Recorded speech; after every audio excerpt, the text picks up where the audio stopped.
Olá, sextona, tudo bem com vocês? Nós vamos agora resolver os exercícios da página 100, ok? Eu expliquei semana passada o tema 4 e nós vamos resolver, deixei de tarefa, né, para vocês. Nós vamos resolver agora. Vamos lá? Eu estou aqui com a primeira pergunta, ela diz assim: por que a erosão pode tornar o solo inadequado ao plantio? Inadequado ao plantio quer dizer que não serve para plantar, certo? Por que que a erosão faz com que o solo não tenham boas condições para o plantio? Bom, vocês lembram o que é erosão, né? Eu até peguei uma foto aqui para mostrar para vocês, ó. Uma foto aqui de uma erosão. Olha só. O que está acontecendo com o solo, né? Tá todo destruído, desnivelado, cheio de buracos. E isso provavelmente pela água que está passando aqui, né? Olha só, não tem condições de fazer o plantio num terreno assim, né? Todo destruído, desnivelado. Então, a pergunta aqui é porque ele pode tornar inadequado, principalmente pelas condições de desnivelamento e a água também vai levando os nutrientes, certo? Então vou escrever uma resposta aqui, a gente vai analisar. Vamos lá.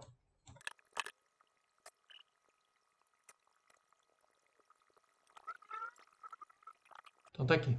Aí ficou assim a resposta. A erosão provoca a perda da matéria orgânica, né? Provoca aqueles buracos levando toda a matéria, inclusive os grãos minerais, vou assinalar aqui, ó, os grãos minerais, né, do solo, o próprio solo e a matéria orgânica presente. Isso inviabiliza o crescimento das plantas. Certo? Então fica assim, resposta simples para número 1. Nós vamos para número 2 agora. Bom, o exercício 2 diz assim: o rio Taquari é um dos mais importantes da bacia do Pantanal, no Mato Grosso do Sul. Está ameaçado pela erosão e pelo assoreamento. O Taquari é um dos principais leitos de drenagem das águas da bacia pantaneira para o rio Paraguai, ou seja, as águas do Pantanal vão cair no rio Paraguai através do rio Taquari. Ainda conserva em alguns pontos a aparência de santuário ecológico, ou seja, não parece ter interferência humana. Mas na maior parte do seu leito, o rio Taquari exibe outra realidade, a do descaso da devastação. Bom, aí a pergunta é a seguinte: o que é o assoreamento e como ele ocorre? Na letra A. E na letra B é como evitar o assoreamento. Então, o que é o assoreamento, como ele ocorre e como evitar. Eu coloquei uma imagem aqui que eu peguei na internet de um rio assoreado aqui, ó. Olha como ele está todo entupido de areia. Dá para ver, vou aumentar mais aqui. Dá para ver de uma imagem aérea como ele está todo cheio de areia, né? Olha só, tem barrancos de areia dentro do rio. Ele está entupido de areia, né? Isso aqui é um rio assoreado. Isso pode acabar com o rio, né? Matar o rio. Aí vamos então dar uma olhada aqui. Eu coloquei também um esquema que eu peguei na internet que mostra o que é o assoreamento. Olha só, primeiro aqui em cima. Deixa eu diminuir um pouco. Assim. Aí tá lá. Você sabe o que é o assoreamento? Aí tá dizendo aqui: as águas das chuvas vai levando a terra solta. Vai levando a terra solta. Olha aqui, ó. Olha a terra, a água da chuva levando a terra. E onde ela vai acumulando, o rio vai sendo soterrado. Olha aqui os grãos. Ficam no fundo do rio, né? Vai entupindo o rio. Agora olha em volta como estão as plantas. Foram retiradas as árvores, né? Esse aqui é um rio num local onde tem um desmatamento total. Tá? Onde tem esse desmatamento é muito mais fácil acontecer o assoreamento. Você não tem mais as plantas protegendo o solo e a chuva leva os grãos, né? E olha só, aqui como que as matas ciliares protegem, né? O que são as matas ciliares? São as matas que ficam na borda dos rios. Olha que está cheio de árvores, né? Olha lá, a mata filtra a água da chuva. As raízes seguram a terra e o rio consegue fluir. Então chove, a água escorre sem levar os grãos, né? A mata, as árvores e as raízes protegem então o solo, né? As raízes seguram o solo e as matas, as folhas, é, como é que fala? Elas amortecem a queda dos grãos, os pingos de chuva, né? As gotas de água, elas batem nas folhas e na mata, na grama, e isso diminui a força com que ela bate no chão, ela não leva os grãos, e então fica uma proteção natural aí, né? As matas ciliares não são muito importantes para proteger o rio, ok? Beleza, então vamos escrever uma resposta aqui já letra A e letra B. Aí nós vamos ler juntos aí para você poder consertar aí no seu caderno, se for o caso. Então vamos lá. Número 2, letra A.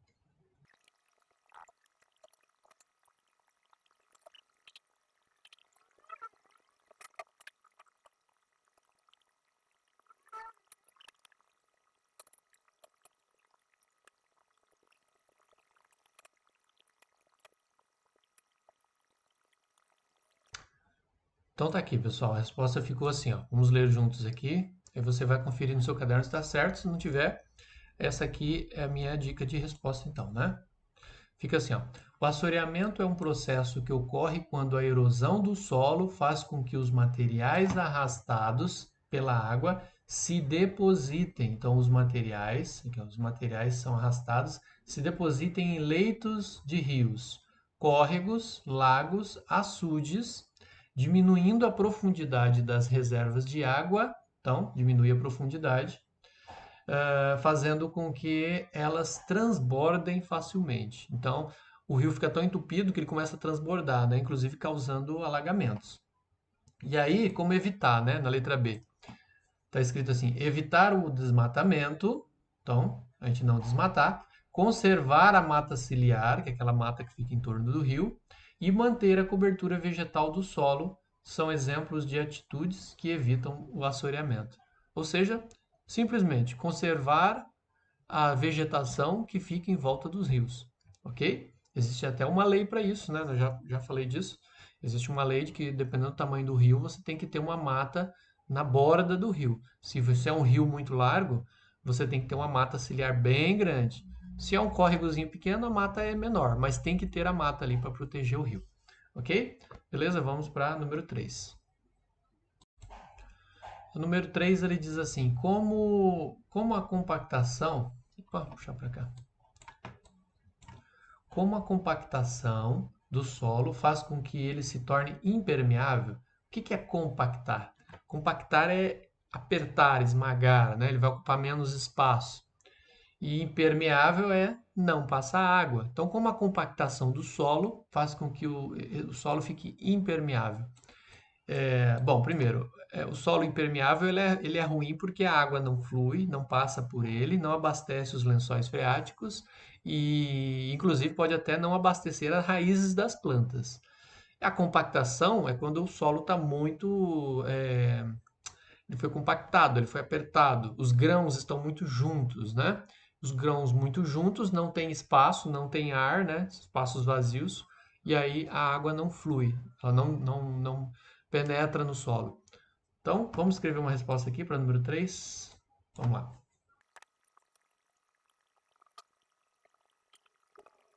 Pronto, então o 3 ficou assim, ó, bem pequeno. A compactação reduz o espaço entre as partículas do solo, impedindo a entrada de água nele. Só isso. Claro que aí isso vai prejudicar as plantas e o abastecimento dos lençóis freáticos. Ok? Beleza? Vamos para o número 4.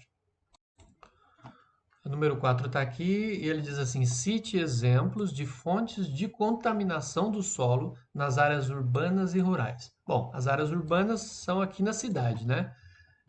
Como é que a gente pode contaminar o solo a partir daqui da cidade? Se a gente não trata o esgoto, né? Não tratar o esgoto e ele for jogado de maneira inadequada, você pode contaminar o solo.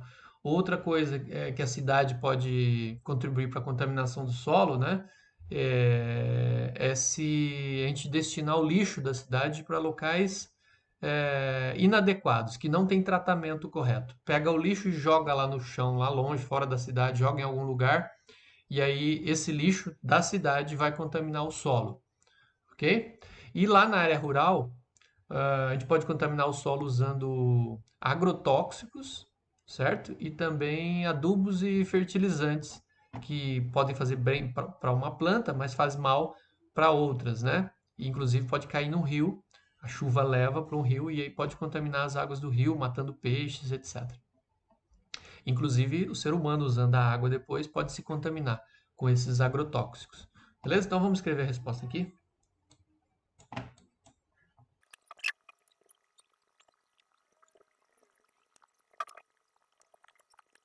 Pronto, então ficou assim a resposta.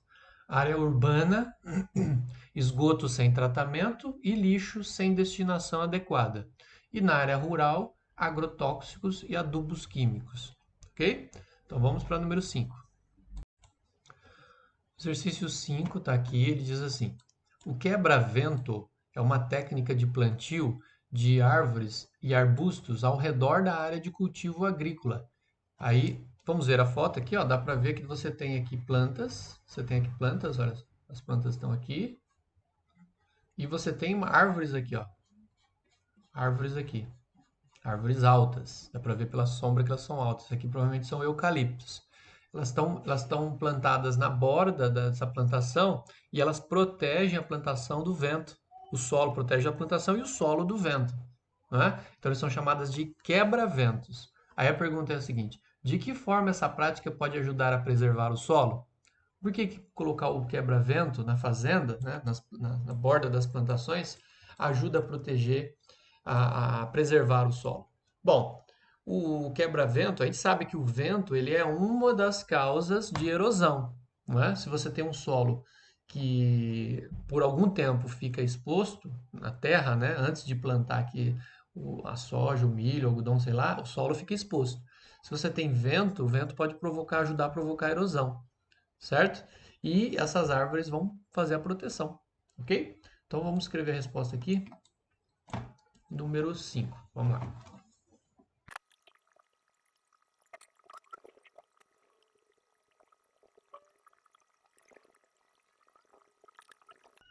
Pronto, então fica assim. Deixa eu colocar aqui no meio. O vento provoca a erosão do solo por carregar pequenas partículas com ele. Se a área for protegida por um quebra-vento formado pelas árvores, o solo ficará mais resistente à erosão, certo? Então, o quebra-vento protege o solo do vento, lógico, quebra-vento, do vento, que vai causar a erosão, né? Ele ajuda a causar a erosão do solo. O vento e as chuvas causam erosão, beleza? Então, quebra-vento ajuda. E vamos para o número 6. Tá aqui o número 6, ele diz assim, ó: leia o trecho a seguir e responda.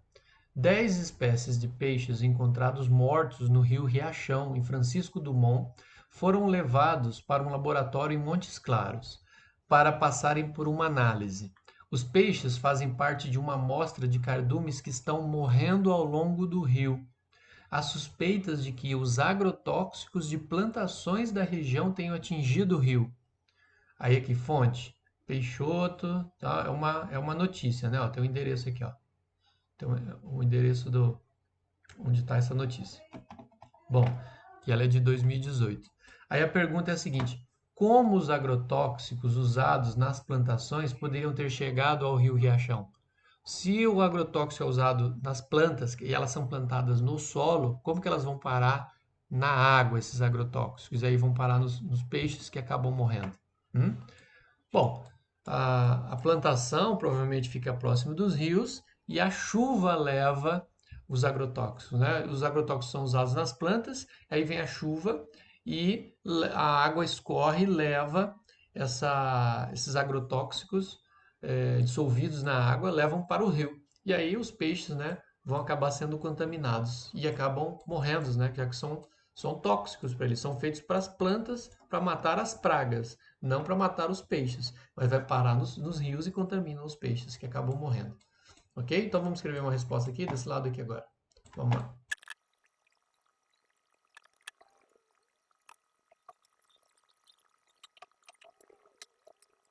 Então pronto, ficou assim a resposta. Ó. Vou puxar aqui para baixo.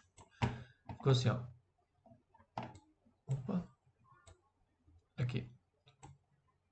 Uma possibilidade é que uma enxurrada pode ter carregado os restos de agrotóxicos para o rio, contaminando-o. Então, contaminou o rio, essa enxurrada levou os agrotóxicos e contaminou. E consequentemente, ou seja, logo depois disso, né, na sequência, contaminou os peixes. Ok? Então é isso. Vamos para o próximo. Bom, aí vamos para a última aqui, diz assim: muitos agricultores costumam alternar cultivos de plantas em uma mesma área. Que nome recebe essa prática agrícola e quais as vantagens dessa prática? Quando você alternar cultivo, quer dizer, você planta uma coisa, depois planta outra coisa, depois planta outra, depois começa tudo de novo, né? Faz um ciclo, tá? Então, quando você faz isso, você tem a rotação de cultura. Você rotaciona a cultura, você vai trocando, né? Então, é uma rotação de culturas, o nome disso, tá? Qual é a vantagem disso?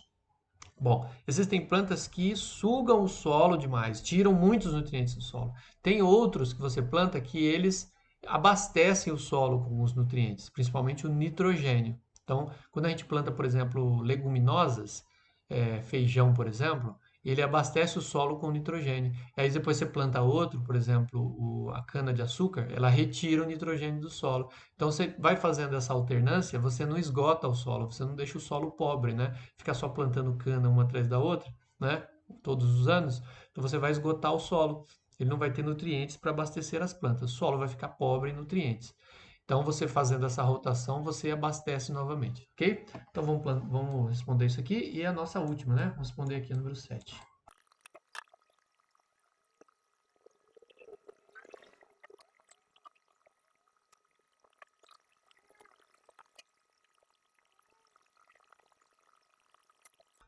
Pronto, então ficou assim a número 7. Letra A é a rotação de culturas, né? Qual é o nome dessa alternância de plantas? É a rotação de culturas. E a letra B, com a alternância, deixa eu só assinalar aqui. Com a alternância, ou seja, com a troca, né, de culturas de leguminosas, legumes, por exemplo, o feijão é uma leguminosa, tá? Que enriquece o solo com nitrogênio, com outras que esgotam o solo, por exemplo, a cana-de-açúcar. O local ele fica preservado, pois recupera na outra plantação, né, na plantação seguinte, os nutrientes necessários. Então você mantém o solo sim na média, né? Você vai trocando as culturas e uma suga mais do que a outra, né? Uma abastece, a outra suga com nutrientes. E aí você tem uma rotação, você mantém ali o solo mais ou menos preservado. Ok? Beleza. Então é isso, a gente encerra aqui o questionário. A número 9 não era para fazer, né? Porque era em grupo. A número 8 e a 9 não era para fazer, porque é em grupo. E aí você então deve ter feito agora então a correção dos seus exercícios. Eu vou passar uma outra atividade daqui a pouco, que é leitura, tá bom? Textos aí com leitura e a gente encerra essa semana. Ok, pessoal? Valeu, sexto ano. Um abraço para vocês. Até a próxima. Tchau, tchau.